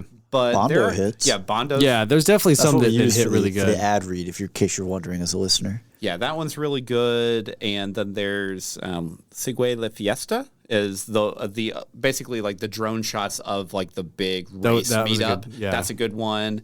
And I mean, I thought it did really well. And at this point, like you expect that kind of music and pacing and everything like that for the film. And there's always gonna be like background music of like just normal generic. Oh yeah, action Yeah, movie. like the cinematic score of like the in betweens. Yeah, which is fine. it's fine. Yeah, it's serviceable. At no point was it like obtrusive or out of place, but it didn't also elevate to the point that I'm like, I've got to put the cinematic underscore on my playlist or anything. Which I also liked the inclusion of when they're in the road trip, right? Him putting the tapes in the cassette tapes. That was a lot of fun. That was good too. 'Cause also, it fit with that whole character where he was kind of like the sore thumb sticking out, like with the whole the play on the car and all that stuff.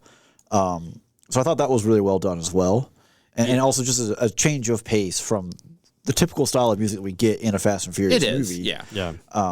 So, again, we're jumping around viewpoint to viewpoint, so it's nice to have something like that really kind of isolates it as opposed to it just kind of all blending together. Yeah. Mm-hmm. Yeah.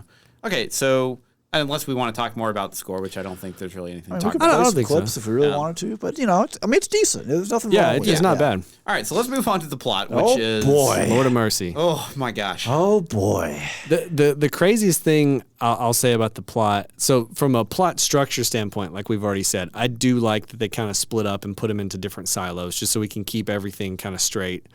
What I don't like is that it felt like, and maybe this was a intentional choice because they know this is going to be really popular with an international audience. Yeah. Is I feel like there's a lot of exposition that is like redundant and like really like slowed things down, like on the bridge scene where they have that fight. We have the whole conversation about like, remember this bridge? No, we don't need to remember it. And we then, literally just saw a scene of it. At the end of in a that, flashback, yeah. Isabel says, "Now go save your son," and it's like, yeah, we know. That's where we've been going the whole movie. We know it, yeah. Like we don't need that line to be like Dom's just gonna hang out on this bridge. Like it's no, that's what we're going to do. Let's have another party. But that was just one example. There was like several others I just don't remember off the top of my head. But like my wife commented on it, like it feels like they're like really explaining to everybody. Now we're moving to this scene, and it's like we got it. Like Telenovela. You could have just gone, yeah. And again, to like in a visual medium like this to someone that might be watching it subtitled in another country or something, that might be like helpful in case you like miss something. Keep the plot moving along to let you know what we're doing, and where things are.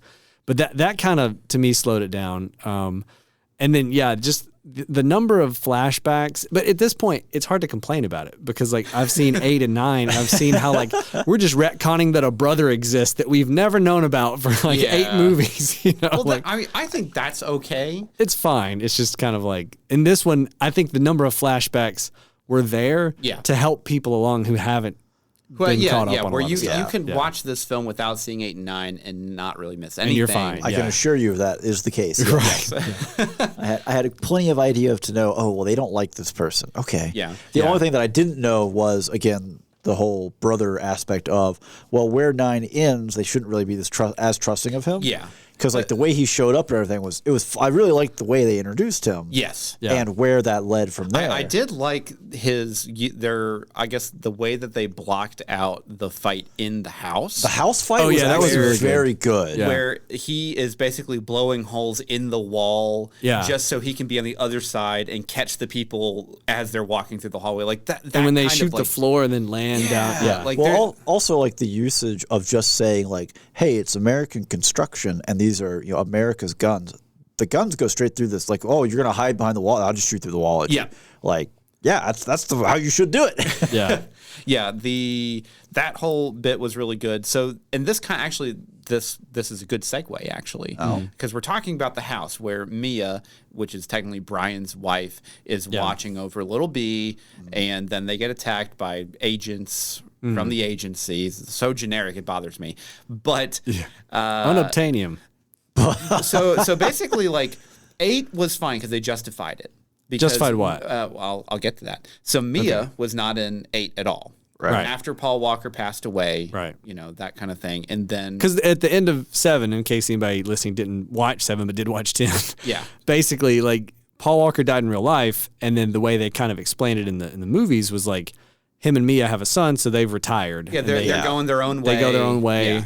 They're it's out a of the crew. Emotional moment. If you're And Andrew bawled like a baby. Oh, I know I did. Like completely like no lie there. Like that was, and it's not that I like had a big connection to Paul Walker or Brian's character or anything like that. It's just the fact that all of these people that he's worked with over the years, they just didn't get to say goodbye to him. Right. Yeah. And that's kind of the whole point of anyways, I'm tangent over. yeah. Yeah. So Mia then was brought back in for a little bit of a cameo in 9. Yeah. And then she's back here again in 10. So it feel like so clearly like they're close enough to where like Brian exists in this universe still. Yeah. It makes him look kind of like a dick. Well, because he doesn't help He's just out. not He knows around, his entire family's in danger, and he's like, "Dang, sucks. I'm retired. I'm gonna watch this Maury Povich rerun." Yeah. You know, like, And that's kind of the rub is now it feels like Mia's character just doesn't belong in the franchise anymore because every time we see her, we're reminded of Brian's character and the fact that he is not there, but still technically alive in universe, and he's just not doing anything. So here's I think the problem that they've created by bringing her back in for 8 or 9. Yeah.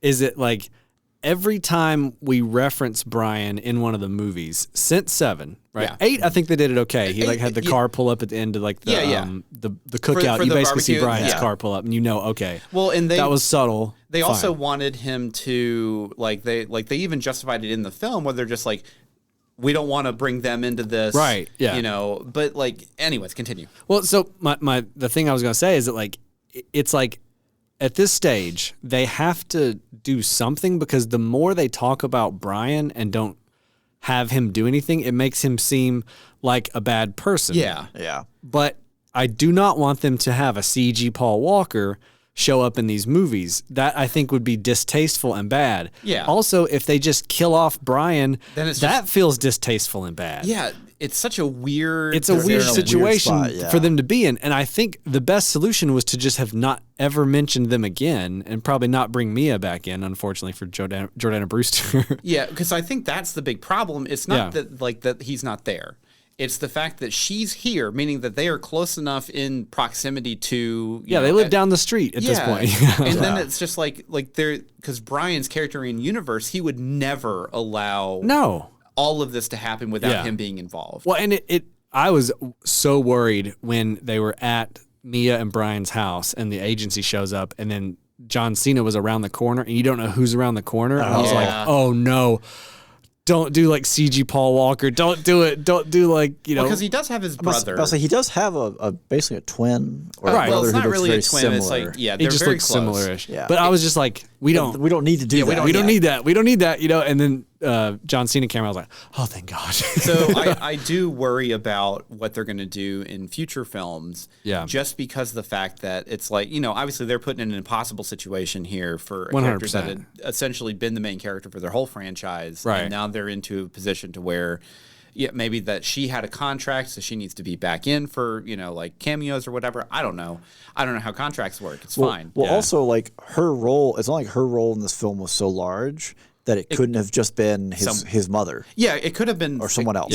Yeah. And it's again, not to be like, well, you know, Jordana Brewster doesn't deserve work or something. Right. I don't want to be like that, but it's just a weird character. It is. Well, and if you were to explain it away, like they got a divorce, so I'm separated. That feels bad too, because you want Brian to have a happy ending, and so there's no good solution to it. There really but isn't. the more they bring her in, and the more he's not. It just makes his character in universe just not look like a good person. Well, it's just a reminder that he's not there too. Especially while you have Dom in universe, like going around his garage, like looking at old photos that include Brian in it, and like having like kind of like the wistful smile. Yeah, where it's like out of universe, you're like, he's looking at his old friend and coworker, and in universe, okay, well, he's retired and gone, and then like, well, there's his wife right there. Right, like, you can't just be like, hey, you want to call Brian? I also do love that all the pictures he looks at are just stills from the movie. Yeah, and if you look at like, there's no camera. Like, there's one of those stills he looks at. It's like from outside the car, shot with like a telephoto lens. And it's like, where would you have a Polaroid of this exact shot from they Fast did and the Furious? same thing with the news reports of the Jagged Rope. They just played clips from the movie. It's like, we just saw this. Yeah, it's like, was there just a drone just watching right there? The Channel 6 drone flying along. Well, and that's kind of the big thing is you really, whenever you're doing those kind of like, I'll say found footage, like secondary, like news footage stuff, you need to have secondary footage of all the stuff where it's like angle. found footage of someone using their phone or whatever. Yeah, Which not got cameras now. Again, like the era we're in, like everyone was recording that. I think they even showed somebody like recording the ball coming down the hill when that he like diverted it from the explosion or whatever, you know, like So let's talk about the ending. Okay. And then the after credits scene. Sure. So let's talk about the ending first. So how it just kind of stopped or whatever. Or where we're at the end of this movie, right? So what's the big beefy dude's name, character name? Ames? Ames. Yeah, I want to call him Alan every time and I don't know why. Ames.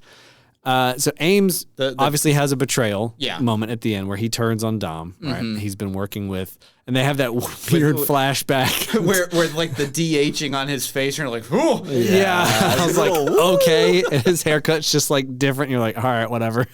And then, they're like retconning that these two guys stepped out right after the vault got pulled, and they're just like, all right, let's do stuff. Yeah.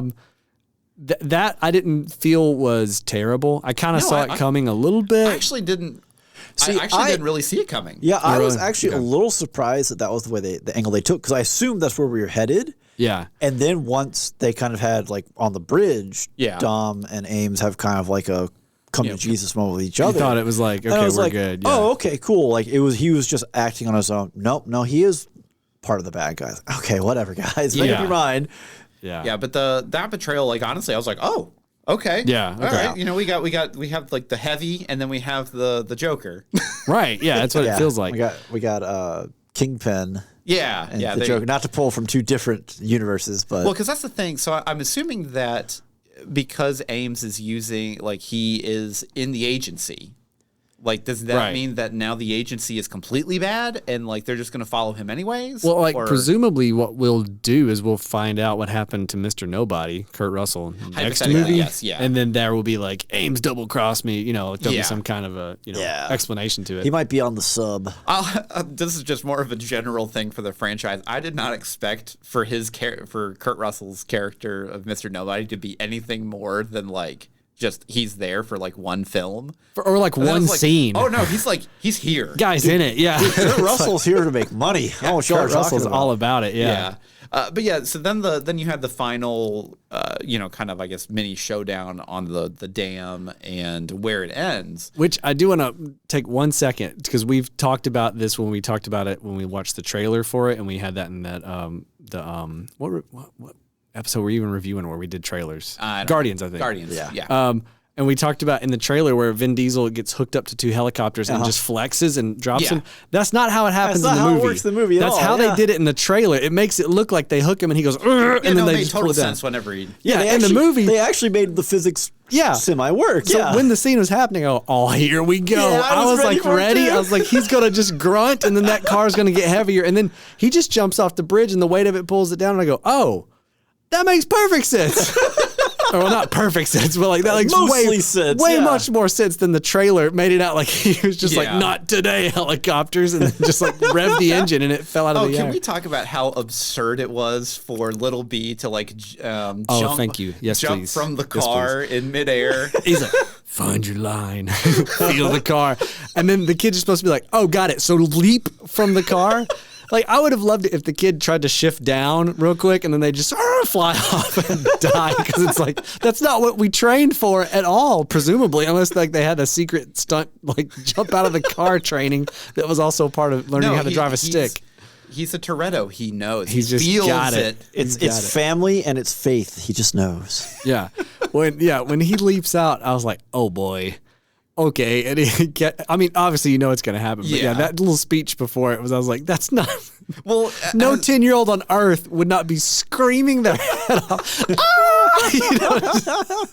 Find the line, feel the vehicle. What? The car's just like, And then I love that they're going down the dam there. Yeah. And all the flames are coming down, and they're like, "What should we do? Let's turn on this bottle of extremely flammable gas." I thought that it was gonna like blow up the back end of the car, and they were gonna rock it out. Yeah, because I was like, oh. for some reason, I suddenly have this expectation that the movie's going to suddenly, like, physics is going to, like, sharply look at the movie and it's going to fall in line. No, it's just fine.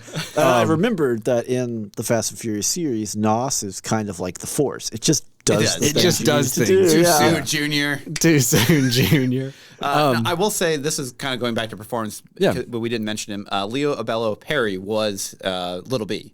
Oh, okay, yeah. Okay, yeah. He did good. Actually, I think he did really good. Yeah.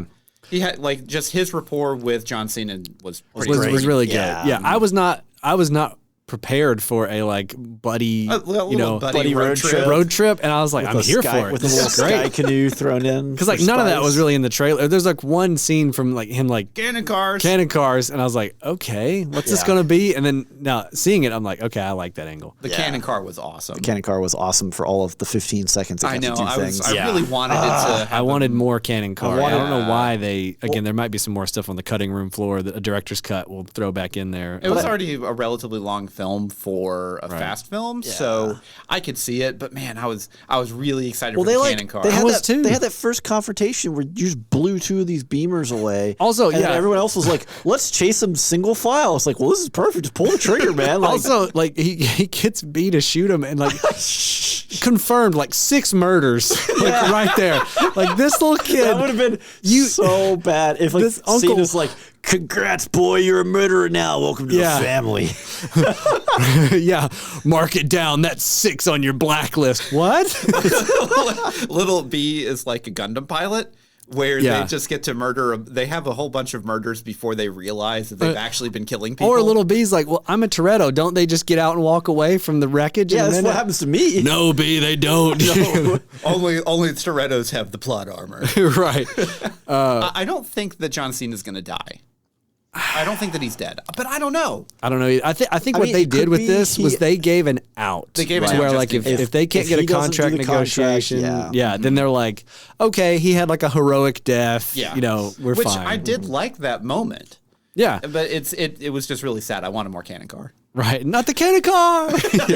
Well, also, he's like, it's all right. This is my time to step out from under the sun. It's like, you just unjammed the guns. Just pull the trigger, man. Like, and I like crank it. I like that his car, like the cannons can like go down to the ground and then like rocket him up, which doesn't make any sense at all. No, it doesn't. I mean, it's a Toretto, man. He's playing for all these problems, right? I would have with the plot armor. In real life, it probably would have been like he pulled it and just goes poof and just like barely like knocks up like 4 foot and then just keeps going on the road. Doesn't flip or anything. Well, it just destroys the road underneath him. Yeah, blows the bridge out, falls through the bridge, dies. Yeah. Or he just overshoots it entirely and just hits that hillside and they're like, what was that? Okay, let's talk about the after credit stuff. Yeah, which was not good. The first thing. Surprised. Wait, was there 2? No, it was just the one. Okay. So it was Gal Gadot in the sub. I guess that wasn't after credits. That's in the film. But like, let's talk about that real quick. Like they brought her back. Okay. How? I don't know. She fell out of a plane. No, she didn't fall out of a plane. She fell off of a car on a runway chasing the plane. That's right. Yes. And that's the then last time we see her. Just differently. But we never like see a body in that movie. As far as I remember, we don't. Look, if they don't show a body and they don't bury they're you, alive. They're alive. As far as I'm concerned for this, I mean, we had, again, Brian drove off. Yeah. And for the last 3 movies, he's just been somewhere chilling out with a Corona while his family struggles. Cancun. Tough nerds. Sucks to be in y'all's gang. See, all you got to do is pull the trigger and say, I'm retired. Yeah. And you know what you do? It's just beer and barbecue every day. Yeah, it's just him holding the baby in a Corona, just having fun. So the submarine she's on, it's a different sub, right? It's got to be because they blew up the other one. They blew up the other one. Did they patch it up? Like what happened? What mod shop are you taking a sub to? Why does it have to be the same sub? I don't know. I mean, because Charlize Theron or Cypher she was the one that stole the sub. Well, she could just get another. There are lots of subs out there. I mean, in the world. sure. I feel like it's got to be a different sub. They blew that one up all the way. I'm pretty sure it blew up. It's got to be another sub. So there's that. Maybe Cypher just has a thing for subs. I don't know. I mean, I'm totally fine with Gal Gadot's character coming back, though, because we didn't see a body. She didn't get shot. No. Yeah, that part, it just felt like a little, like, too quick. It was just like, we got Gal for... Or we didn't get to talk to her at like all, the director's like, we got Gal for 20 minutes. Put her on the green screen, have her get up like she's coming out of a sub, I guess. And then she stood up and smiled. And they were like, Rap, got it. No notes, perfect. Okay. Well, so what VFX team, put her in a submarine or something. I don't know. It did the job though, because the second I was like, oh, there she is. Right. See, I went like, oh, she's alive, and then I thought she was gonna at least say something, or like we'd have like a scene, and then An interaction. Like, oh, okay, cool. I guess find out in a few years. And then we have The Rock. We get The Rock, right? Which Yes. he was in the outfit, with the mask. I thought like they're gonna kill Hobbs off See, without having to pay The Rock, and I was like, So oh, this is I gonna be thought- dirty. I thought that Vin Diesel and Yes. The Rock had a falling out. So, Go ahead. no, I was gonna say. So because he was in 8, wasn't he?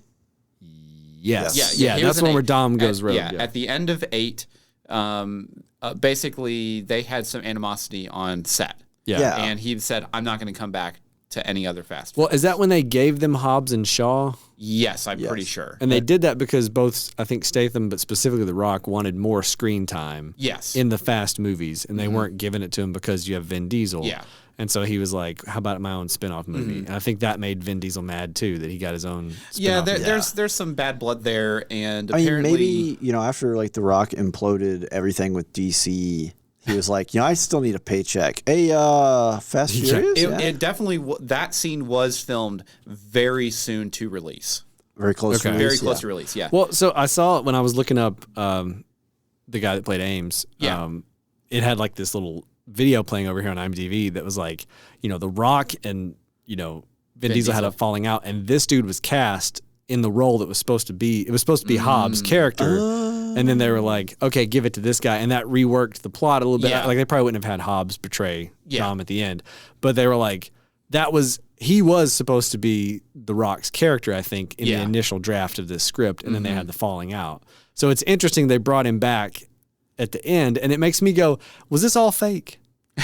Did him and Vin Diesel not have any beef, and this was all publicity to like make this moment that much more like? Well, now to get be it fair, like printable. The Rock was working on Black Adam during the production for this. Yeah. And so there's a whole different, it's like it's wrestling. That's just what it is. Yeah, That's true, yeah. But I do look forward to having his character back in the storyline, because I do like his character quite a bit. He's just always really fun. His bit at the beginning of 8, whenever he's doing the soccer game with his daughter, that was okay. I thought it was funny. See, I'm not a huge fan of The Rock. Like, I like him, but I feel like he's fantastic in the new Jumanji films. oh yeah, he is good in those. Yeah. I'll give him that.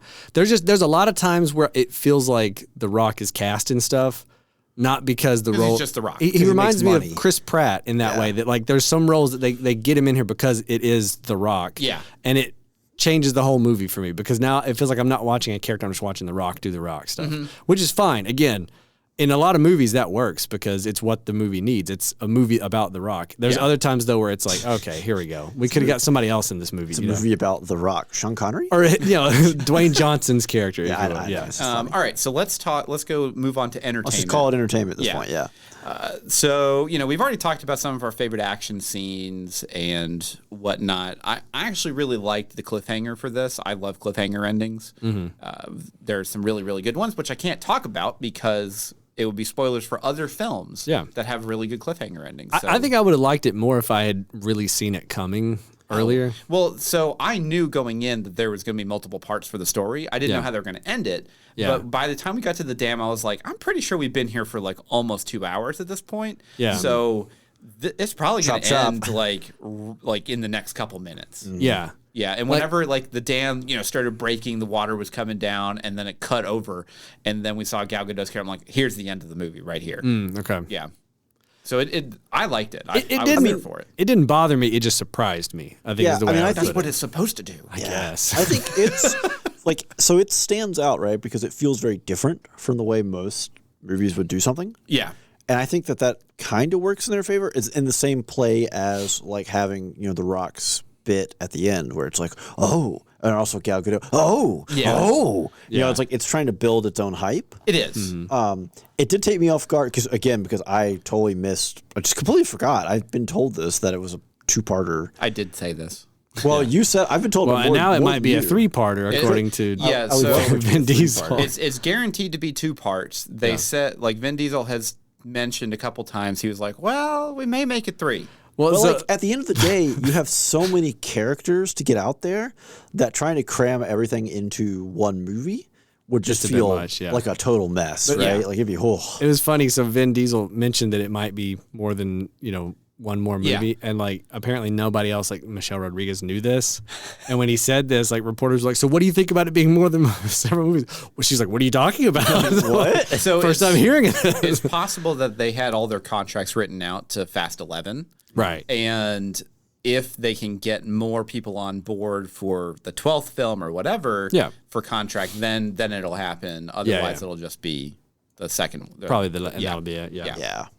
And that would make sense too. I mean, it's the way, you want to have these big overarching universes, but at the same time, you got to pay the people behind the scenes. They got to, people got to want to show up and play this role again for the 5th time or whatever, 10th time, however many times. Yeah. Depending on where you entered the series. So like at some point, the sausage has got to get made. I enjoyed this movie way more than I expected to. I did too. I went didn't in have high expectations. I went in expecting Fast 8 or 9, and I walked out. I was like, that actually was pretty much closer to 5 and 7 than I was expecting it to be. Yeah, I went into it expecting it to be better than 8 and 9 just because I didn't think 8 and 9 were fantastic. Yeah. But the trailer for 10 made it look better to me than 8 or 9. So I kind of was like, okay, this is at least going to be solid. Mm-hmm. And that's why, like, my wife was like, do I need to watch 8 and 9? I was like, absolutely not. No, not at all. I'm kind of mad that I watched them. I am a little bit too. Did that to yourself. Because, again, when we watched that recap, it was like, this is, after seeing the movie, it's everything you needed to know for 8 and 9. But I enjoyed it. I had a lot of fun. I liked a lot of the action. Like we've talked about the Rome scene, the bridge fight, the fight in the house, and the fight at the black site. Black site. I think honestly most of the stunts and like big set pieces were well good. done. We're good. Yeah, and they were interesting. Like they had something going because like at some point, as much as Fast and Furious ignores physics, you have a basic premise of the action takes place in a car. Yeah. Which means you need it to be on a road. Yeah. Which means like you have certain boundaries in place. So like them constantly working around like, well, how can we expand this has been a lot of fun. Yeah. Yeah. Well, and that's the thing too, is like over the course of the franchise, really, I'm going to say starting from 5, you had these over the top finale sequences where like 5, you have them like 2 cars dragging this safe around Rio de Janeiro, which is phenomenal. It's such a great fantastic scene. Yeah. Then you have 6 where they're trying to grapple this cargo plane down on a runway that's like 7,000 miles long. Then 7. That's when they're jumping between buildings, right? Yeah, Yeah, that's the one in like Dubai or whatever. Yeah. Then 7 has the. Is that the one with the tank? I think that's the one with the tank. No, believe that's the one with the helicopter, and they're chasing Ramsey around inside of L.A. L.A. Yeah, That's what it is. Yeah. That's good. And then you have the submarine silliness in 8, and then you have what was 9? Oh, magnets. Oh, the magnet stuff was kind of fun. Really, really 9. fun. It doesn't make any sense, but it's really fun. Yeah. And this one, you had the ball at the beginning of Rome, which is really, really cool. Mm-hmm. And I mean, like, it's just a fun film. Yeah, it is fun. I think the only complaints I would have with it is just there's a little bit of cruft and a little bit of like there's a lot creakiness in the plot and the exposition in between the big action scenes. Like for me, if I was rewatching this, I would probably just talk to somebody, tune out during the exposition parts because a lot of it is again very like repetitive, kind of like. Just point A to point B. This is where we're going. Got it. I don't even need this scene. I know what we're doing. I know who we're after. Let's just get to the next action scene. So 6 is the one with the tank. Okay, 6 is okay. I went to go look it up just like because at some point all these do start to learn together. They do a little bit. Yeah. Well, it's been a while since I've rewatched 5, 6, and 7. Yeah. So we're wrapping up here, and I have one more final entertainment related thing. Oh, but this is tertiary related to Fast and Furious. Okay. If you have not played it, it's a $30 board game that you can go and get at Target. You can find it on sale. You can find it on sale for $20. Yeah, like $20, $15, whatever. Yeah. the Fast and Furious board game is a co-op four-player game that you can go and play, where you can do the truck heist from the first Fast and Furious film. Yeah. You can do the tank attack from 6, and then you can do the helicopter. the helicopter and car from 7. Yeah. And basically, you are the crew, the family, while you are basically fighting against AI opponents going down a highway, trying to do stunts and all sorts of other fun things. Yeah, so you can like with the tank, you're trying to like wreck the enemy SUVs so that they hit the tank and they damage the tank and stuff like that. Yeah. It's actually a lot of fun, and you feel the plot armor of the movies. Oh yeah. It's really fun. They gamify it really well, and it you start to see the shapes of like, okay, I'm gonna jump my character onto this car and take over, and there's a lot of risk reward of like when you leave your car, it starts falling behind, you know, like,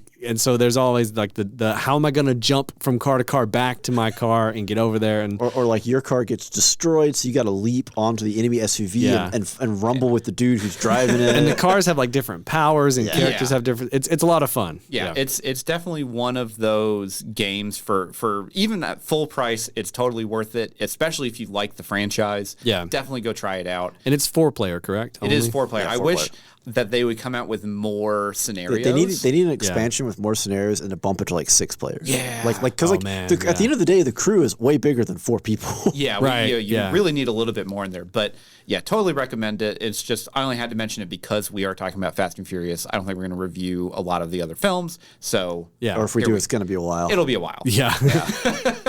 But yeah, so before we go, if you would like to support the show and like what you've heard and you want more, we can give you more for just the low price of $1 a month. $1 on our Patreon gets you access to all of our bonus episodes, which includes some really fun stuff. We go a totally different format than our normal episodes. We have one where we argue about pizza toppings, and we have one. What's some other good ones, Steven? We fight presidents. Yeah, could we beat soda presidents? taste testing. Yeah, soda taste testing is really fun, really bad for our stomachs. That's a rough day. And I will say, though, if you do also like the format, we also have polls on there where you can help vote on what we're going to review, and then the patrons get early access to those episodes. So we've done RRR was on there, and then just recently we had the Neverending Story hit there. Yep. We put out a poll that's kind of themed, and then people vote on it. I think we've got one that'll be coming out at some point down the line here on some 90s action films, some campy. Really fits what we're doing right here with Fast and Furious. X. How dare you call them campy? They are campy. We deliberately chose campy, and you know it. Maybe, but you know. You know it. But yeah, and anyone at the $1 tier can vote. Yeah. And that helps dictate, kind of what we're reviewing, because eventually those episodes will hit the main feed. Yeah.